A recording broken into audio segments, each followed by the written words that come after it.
सबसे पहले तो यहाँ की जो जनता है वो बहुत सालों से मेन स्ट्रीम से कट ऑफ रही है। उनके पास सरकारी योजनाएं बहुत मुश्किल से पहुँच पाई है। तो रेडियो देने का एक मकसद ये है कि जो सरकार की जो नीतियां हैं और सरकार के द्वारा जो भी ग्रामीणों के लिए, यहाँ के ट्राइबल्स के लिए जो भी चीज़ें, नई चीज़ें आ रही है, उनके बारे में अवेयर होना।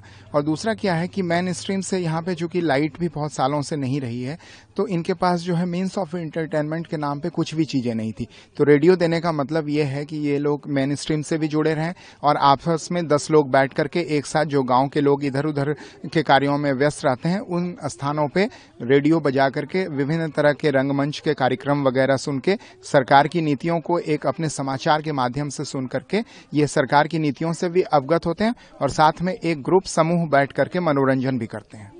सर, रेडियो एक सशक्त माध्यम रहा है इंफॉर्मेशन पहुंचाने का, चाहे वो वेदर रिलेटेड इन्फॉर्मेशन, तो इनको फायदा मिलता है सर, वेदर रिलेटेड इन्फॉर्मेशन और एग्रीकल्चर रिलेटेड इन्फॉर्मेशन? बिल्कुल बिल्कुल, आप सही कह रहे हैं कि यहाँ पे जैसे सरकार की नीतियों का मैंने पहले भी चर्चा कहा, इससे भी जैसे कोई भी वेदर के अपडेट्स होते हैं तो वेदर के अपडेट्स इनको मिलते हैं उन समाचारों के माध्यम से।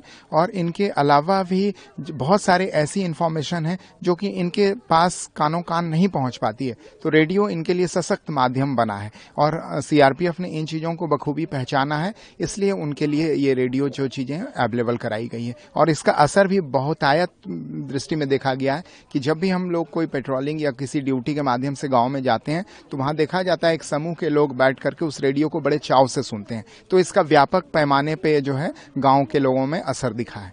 सर, नाम और डेजिग्नेशन? राघव, असिस्टेंट कमांडेंट हूं मैं, सीआरपीएफ की 228 बटालियन, फॉरवर्ड ऑपरेटिंग बेस चितपल्ली 1 से।